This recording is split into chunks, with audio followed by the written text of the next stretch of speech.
আসো দেখে যাও আমরা গোল গাছ কিভাবে মাপ দিই, কত সিফটি মাল আছে। একবারে সহজ হিসাব। প্রথমত গাছটা গুলে কত ইঞ্চি বের আছে এটা আগে দেখবেন।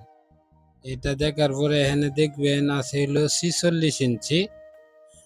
গাছটা আছে হলো 46। এখন লম্বায় মাপ দিবেন, লম্বায় যত ফুট আছে অত ফুট মাপ দিয়ে দেখে লইবেন। গাছটা সম্ভবত 18 ফুট আছে, তারপরে আমরা মাপ দিয়ে দেখে লই।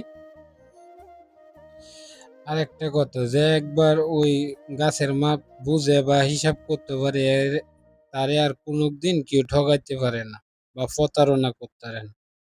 তো এক এক জায়গায় এক এক ভাবে বেচা কিনা হয়, কেউ কথা থাকে 3 ভাগের 1 ভাগ, কেউ মাছ।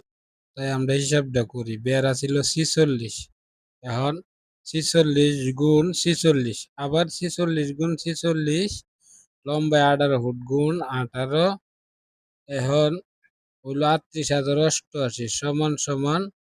আবার এখন ভাগ 2304, মানে যত ইঞ্চি বেরো অত ইঞ্চি গুণ দিয়া 2বার গুণ দিবেন, দিয়া গাছটা কত ফুট লম্বা আছে এটা গুণ করবেন, ভাগ দিবেন, বাইরে ফেলবো।